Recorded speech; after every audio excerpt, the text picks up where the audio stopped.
Hey guys, what's up? It's Big Thomas. Tonight we're back here with the kill count, and tonight we only finished one franchise last time. Now let's finish up the other with Fear Street Part 3, or 1666. Yeah, 3 sixes.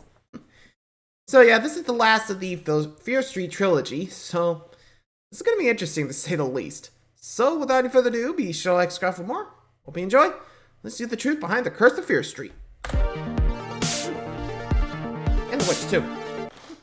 Welcome to the Kill Count, where we tally up the victims in all our favorite horror movies. I'm James A. Janice, and today we're looking at Fear Street Part 3, 1666, released on Netflix in 2021. Part 3 concludes the Fear Street trilogy with what ends up being 2 movies in one. The first goes back to the 17th century to show the founding of Shadyside and Sunnyvale and the truth about Sarah Fear. This historical time jump is something the Fear Street books did as well, when they visited the Puritan Age in the spin-off series, The Fear Street Saga. The second half of Part 3 returns us to 1994 to tie everything together and finish off the big story. And I've said it before, but I'll say it again. It really sticks the landing. Everything comes full circle, and the revelations are hella satisfying. I think the Fear Street films got better as they went on, and the 1666 segment is my favorite of the series. By going back to the beginning, we learn things that reframe everything we've seen in the later eras. It shows that sometimes our history is based on lies, for history is written by the winners to make themselves look good. Best of all is the segment's payoff in terms of this trilogy's themes, like how being different can cause someone to be ostracized, and how those in power will sacrifice others if it means they get to stay in power. I also enjoy the depiction of youths having always been youths. They may wear cloaks and bonnets, and their drugs may be fermented fruit, but kids are always gonna find a way to have fun. We drank Applejack.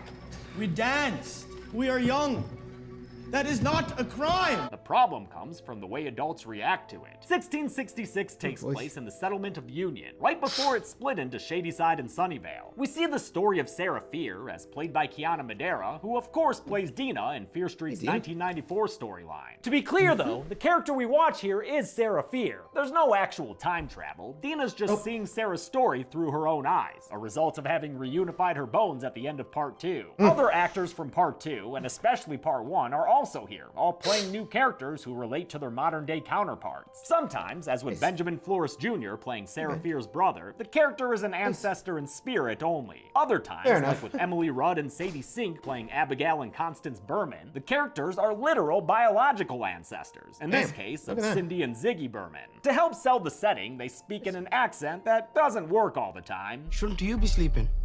Father wanted to prove. But I honestly didn't mind. You get used to it after a while. Part 3 was filmed in the middle of Fear Street's 3.5-month production schedule, since it uses actors from both of the other installments. The actors from Part 1 filmed this after finishing their 1994 work, while the Part 2 cast filmed this before starting their 1978 stuff. Unlike Parts 1 and 2, 1666 doesn't really riff on a specific horror subgenre. Sure, it's similar to period horror, like The Witch or The Village, but co-writer and director Lee Janiak also drew inspiration from Terrence Malick's The New World, and the story is largely in the vein of The Crucible, which shows how women were subjugated as witches due to superstition and sexism. Will this blast from the past set a new Fear Street record for kills, or were things not as bloody in ye olden times? Only one way to find out. Let's get to the kills. Well, yeah, like I said, we're about to see the story behind Sarah Fear in the Fear Street Curse.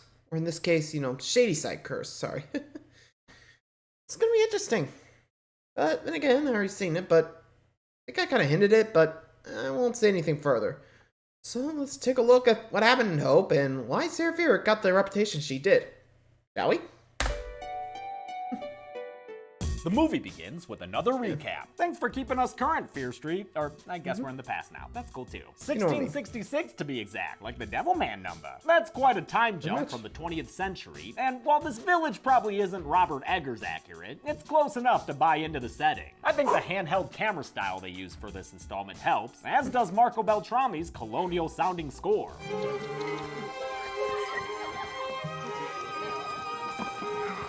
Part 3 tells us Sarah Fear's story using actors from Parts 1 and 2, something anthology series like American Horror Story do, further blurring the classification of this trilogy. I still think miniseries is apt. Sarah and her friends are planning a party tonight and RSVP to each other using secret passphrases. A full moon rises before nightfall.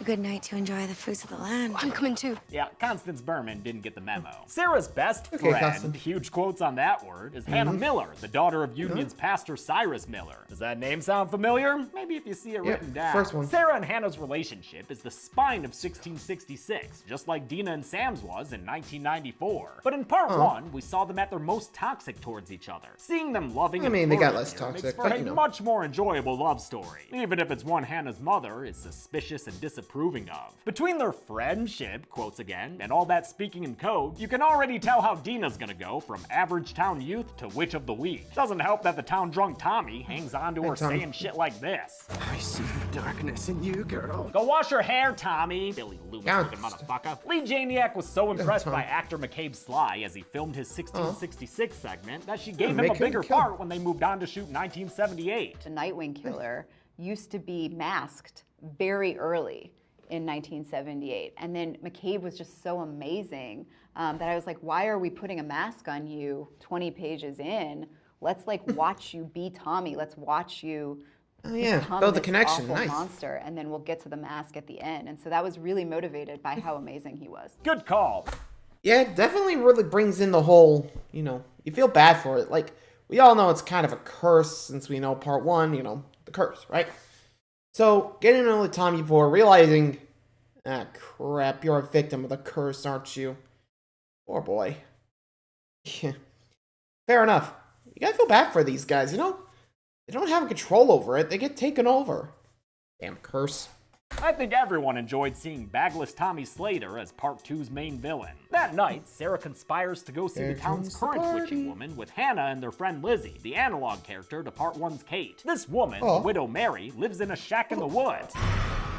Possibly in exile for falling in love with a native man. The Union youths occasionally visit her for ye olde medicine and ye olde drugs. Ye olde She's also got a neat collection of witchy literature. But that doesn't mean you should read from it aloud, Sarah. Man, why these kids always reading spooky books? Things clearly evil. Look, that's some Antrim shit right there. The widow appears, played by Jordana Spyro, who played Part 2's Nurse Mary Lane. I forgot to mention it, but she also appeared in Part 1, showing us that Nurse Lane is still alive in 1994. The widow is analogous to Nurse Lane's role as a blade-happy doomsayer, and she tells Sarah Fear that the devil's gonna get her. Damn, lady, these kids just wanted some drugs. Looks like they were able to procure them anyway, and the youths take turns dosing themselves with berries around the fire. Whoa, man, you feeling this shit? It's like I'm in an industrial music video. I like that they get high off of actual blueberries here, since that was a nickname Kate used for the drug she was peddling in 1994. Blueberries and bananas? Vicodin and Percocet. Sarah and Hannah start eyeing each other, but an oafish lad named Caleb is interested too. He's played by Jeremy Ford, who was Sam Sunnyvale boyfriend Peter. Sarah comes to Hannah's rescue with a slap and a stock sound effect. And makes fun of Caleb's boner right in front of everyone else. Haha, look, he's got a boner. Drugged up and horny, Sarah and Hannah tee-hee into the woods and finally begin to act upon their long-suppressed latent feelings. This is wrong. It's alright. It doesn't feel wrong. This is the first time these two have done something like this, and again, the beginning of this relationship is so much better to watch than the end. Tell me to stop and I shall. No, by all means, please Go proceed. Normalize all of this. Just keep in mind how dangerous it'd be if anyone else saw you. Ah, shit, someone saw you. Yep. They'll hang us, Sarah. Yep, that's how dangerous it is. So maybe don't tonsil box while that drunk douche Tommy's watching. The next morning, Hannah's got a problem. Her dad's a human fly farm who keeps muttering to himself at the altar. Ah, man, and is he hearing voices whisper his name? Yep, he is. Good. We all know what flies and whisper voices lead to in this series. Hannah's worried that their lesbian dalliance may have caused this sudden sickness, and in any case, how would he even know? Ain't happy about their so-called friendship. Not one bit. Rude. Damn, lady. Goody Miller tosses Sarah Fear out of her house into a crowd of Union citizens who have already heard about her and Hannah. Drunk Tommy's been spreading it around, and at this point, even Sarah's dad knows. He blames himself for not raising her properly after her mother died. You were raised like a boy.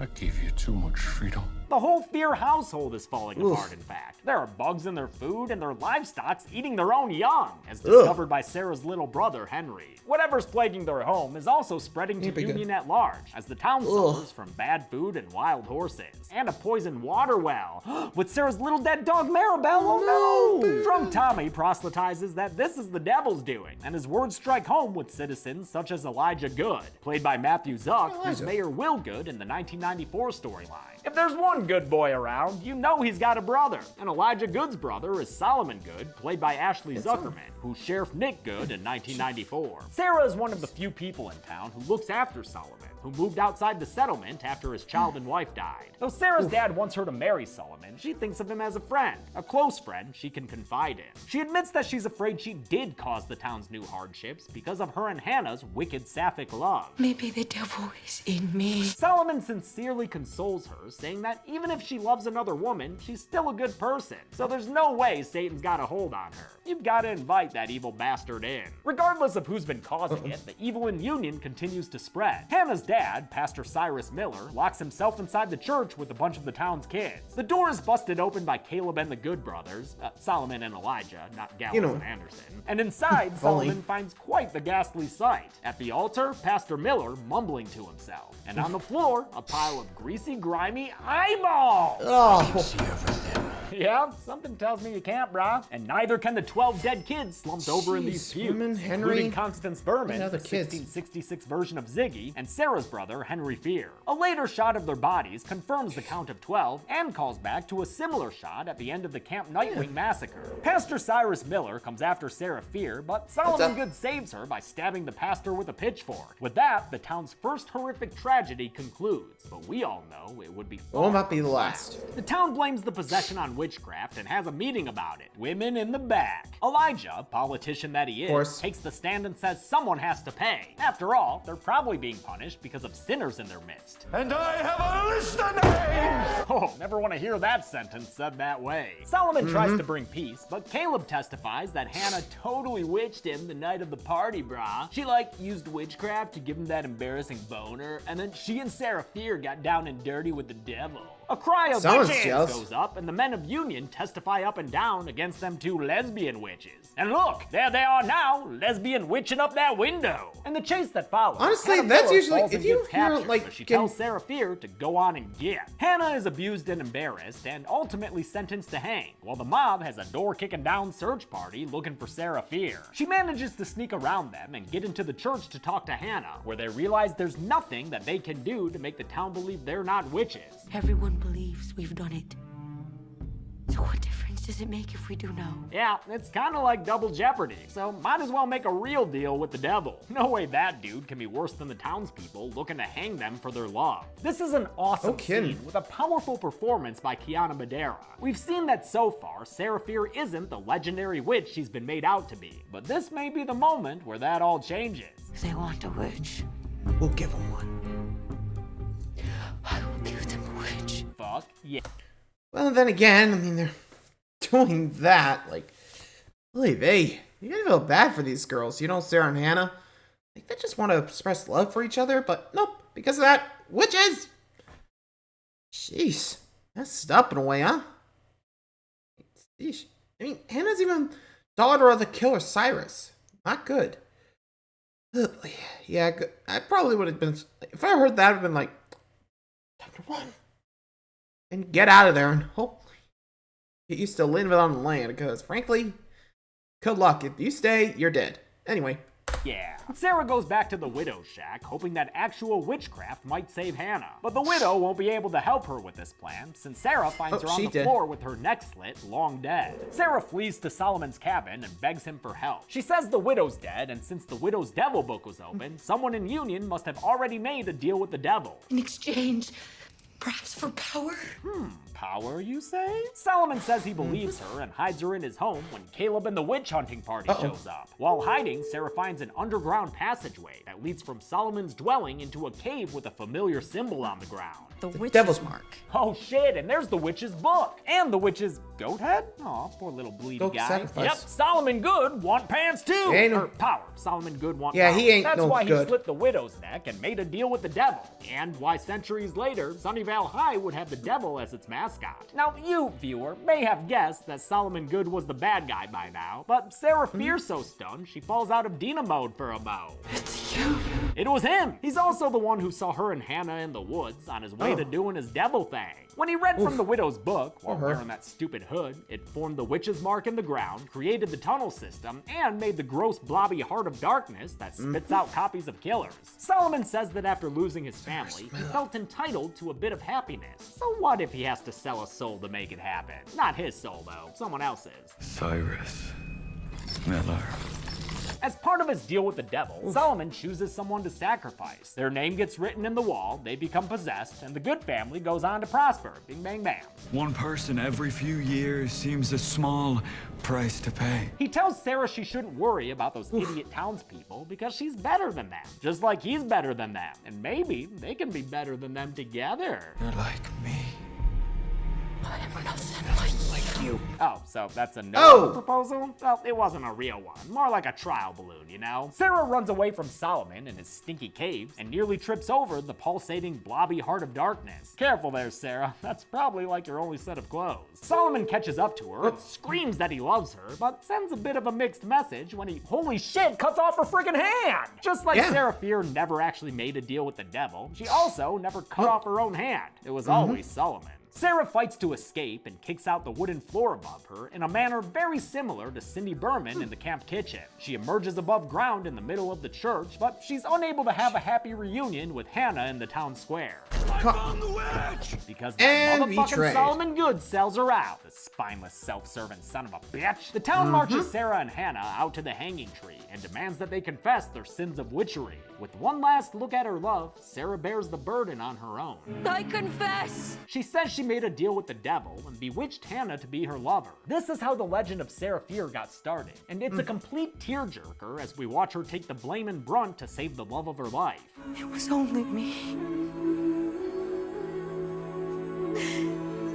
It was always me. Solomon orders Hannah let go and moves in to enact Sarah's punishment. Though she is no real witch, she curses him anyway. No more The curse. truth shall be your curse. It will follow you for eternity. I will shadow you forever. With that, Sarah Fear is hanged by her neck. The music swells, and we see the real Sarah Fear, played by Elizabeth Scopel, as she recites her curse to Solomon Goode, promising the truth will come out eventually. Once again, Fear Street moves me to frickin' tears. It's a truly emotional moment. Sarah Fear's friends were unable to save her life, but they at least want to give her a proper burial after death. They take her body from beneath the hanging tree and leave behind the engraved rock that would later be found by the Berman sisters in 1978. They move Sarah's body and bury it in a spot that would eventually be a ditch on the side of a road, and from that spot, red moss spreads, a symbol of Sarah's truth. Or something. Part of Sarah's pledge to Solomon was that she'd make sure the truth came out. That's why she appeared in visions to all the people who bled on her bones. Dina's the only one who got the whole story though, since she's the one who put Sarah Skelly back together. Now Dina knows that the Goode family is evil, which is gonna be tough to deal with when the current Goode is frickin' sheriff. Title card! Part 2! Part 2! Yes, for the final 45 minutes of this trilogy, we're back in 1994. But now we know the whole story and know that the Goodes are bad. So Sheriff Nick Goode is promoted to chief antagonist instead of the mysterious figure on the edges of the story. As much as I love this, you know, actually, I kind of noticed something. Let me put it like this: like, notice is only like one of the Goode brothers, like the sheriff. You know, in this case, not the mayor. I think we only see like Solomon Goode go in there, not his brother. Begs the question: did he know about it? Begs the question. I mean, I don't know. Like I said, Solomon's the one that made the deal with the devil, not his brother. So, begs the question, did he know about it? Anyway, the 1666 segment, and as much as I didn't care for the first film, it's great to return to the movie's present to see the consequences of all the lurid history we've learned. Dina and Josh steal Sheriff Goode's police car, haha, get wrecked, and Dina gives her brother a recap of everything she learned from her Bloodbone trip. Throughout their town's history, the Goode men have named sacrificial Shadysiders who become possessed and kill, the latest two being Ryan Torres and Sam, both named by an adult Nick Goode. The blood of their victims fills the devil's tum-tum, and he rewards the Goode family and their community with good times. We see another montage of Shadyside killers, but this time we see how each of them were named by various good boys, or good men, not dogs. You know what I mean. I love how most of the Goodes we see are played by Ashley Zuckerman. That dude knows all about Succession. Ted Sutherland still plays Nick Goode from 78, who named Tommy Slater and got all those campers killed. Damn. What a dick. Speaking of the Shadyside killers, that blobby black brain is spitting out another round of them now. Here it comes. The so-called Heart of Darkness that sits below Shadyside Mall is the physical manifestation of the town's evil history. Inspired by the nasty organic elements of The Fly and the Alien series, production made a practical build of the heart to use on set. In post-production, though, this was one of the biggest jobs for the visual effects team headed by Paul Graff. Simulating liquid is never easy. I like how the killers are still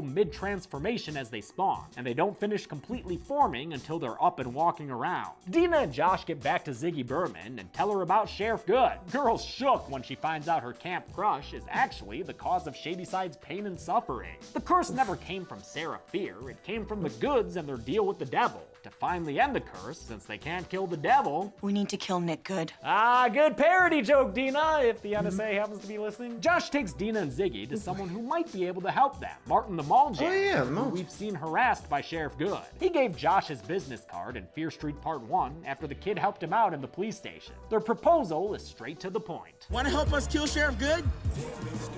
Let me get my coat. Again, parody! Any government. Yeah, remembered. Martin Don't worry. doesn't think they're actually gonna kill the sheriff for realsies, and he doesn't know what they mean when they start talking about monsters. What's really going on? I mean, late to the It's game. weird to me Not that surprised. despite the confusion, he agreed to go to the mall and help them anyway, but I don't know, maybe he was just bored and going with the flow. Honestly, Probably. I'm just happy we're back at the Shadyside Mall. I love that Fear Street's grand finale happens in the same place the trilogy began. Malls are always great One in big horror loop. movies, and this one's got fun colored lights thanks to that Spencer's Light store. Not Hot Topic-esque. I we misspoke know. in the Part 1 kill count. Martin is shown the possessed Sam and is all like, oh no, dog! He also finds proof that Sheriff Goode has been framing him. In Part 1, we saw Goode holding Martin in a jail cell on charges of spray painting the mall. Now Martin learns that the paint was planted, which, to be fair, Goode already outright admitted. These are actually my cans. Goode's been spray painting Frick. Sarah Fear graffiti all over town to keep the story of her curse alive and ward off any suspicion towards his successful family's involvement. Man, that good guy Frick. is one bad guy. They might need a cheat code if they want to beat him in the end. Up, up.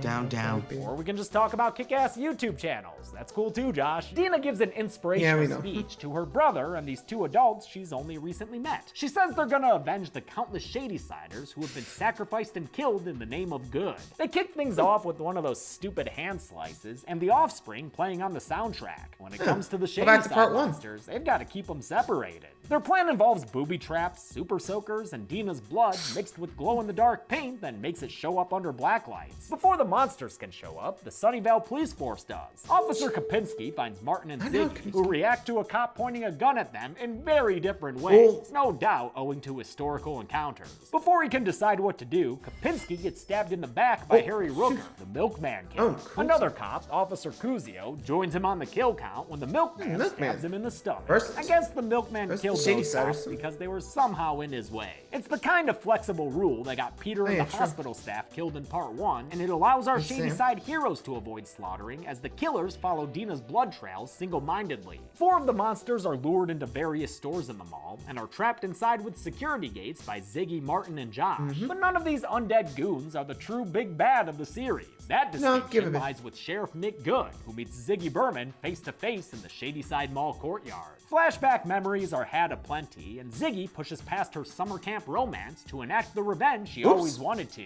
a Carrie-style blood dump. That makes Nick And again, call back to part 2, because frankly, same prank he did. Or they did. Now Ziggy's turning on the goods. Get him, girl.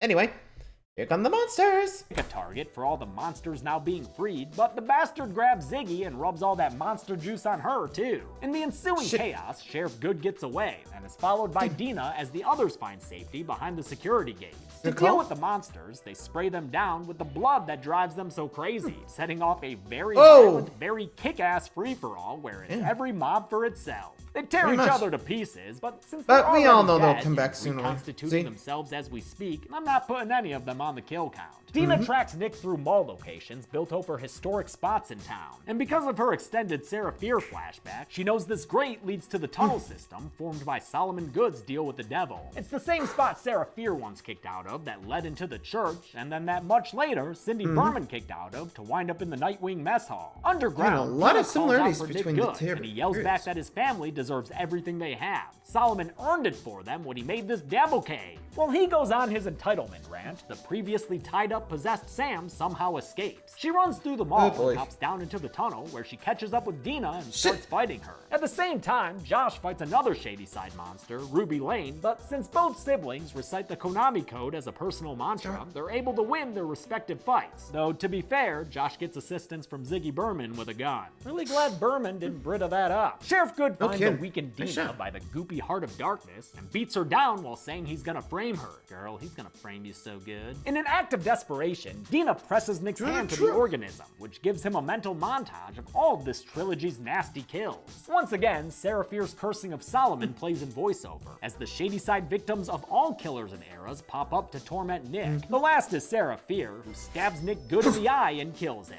Oh, no, that's actually, Dina. Dina did it. She stabbed the sheriff. But she didn't stab the deputy. The killing of Nick Goode finally ends the Shady Side curse and gets rid of the monsters once and for all. It also breaks Sam free of her possession, so good job, Dina. You saved your girlfriend and killed the bad guy. That's pretty dope. They watch as the sacrificial Shady Sider names are erased from the wall, and as the witch's mark unengraves itself from the cave floor. They find an exit leading to a fancy home that can only belong to Nick Goode. You just did to get to the tunnels. I kinda dig his house. Maybe not the Ram decor, but I love a good family tree. Oh, I mean a well-made family. You know what I mean. Not like the good family. You know what I mean. Dina and Sam emerge guess the brother wasn't rich-looking really in there. smack dab in Sunnyvale, where they're greeted with neighborly scorn and suspicion. Joke's on that guy, though, because he's killed in a sudden car accident with a garbage truck. Tragedy has finally arrived in Sunnyvale. The truth comes out about Nick Goode's bullshit, and a bunch of little character beats are given closure. I like the part where Ziggy reunites with her summer camp pal, Nurse Lane. As another Pixie scrap plays, Dina and Sam pay respects to Sarah Fear, the first Shady Sider. Hey Sam, what if we kissed over that weird red moss and also Sarah Fear's grave? The movie ends with the camera taking a trip to the Shady Side Mall. It goes through the floor grate and the extensive tunnel system to find the witch's book sitting at the altar. At least when did that get there? Person grabs it. Let's finish learning all the facts to the story and get to the numbers. But first, the Widow Mary hooked me up with some primo blueberries. Let's see what happens here. Woo.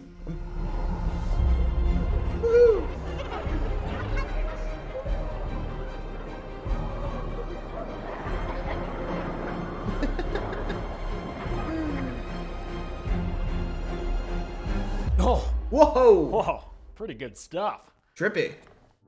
We had 19 kills in Fear Street Part 3, the most of the entire trilogy. There were 10 male victims and 9 female victims, the only Fear Street movie with more dead dudes than ladies. With a runtime of 114 minutes, that left us with a kill on average every 6 minutes flat. I'll give the golden chainsaw for coolest kill to Sarah Fear. Not because it was gory or anything, but because it was so epic and poignant. This is the moment the whole trilogy hangs on, literally, and boy did they nail it. Great work. No machete for lamest kill will go to Officers Kapinski and Kuzio, who were simply stabbed to death by the milkman. And yet, Shiny Shady Sider will go to Harry Rooker, aka the milkman who killed housewives in 1950. Milkman got a solid push in Part 278, and I'm glad to see him prove he's a main eventer with 2 kills here. I'm not alone in loving him either. A lot of the cast cited him as the scariest killer on set. Did you see him in real life? It'll change your whole life.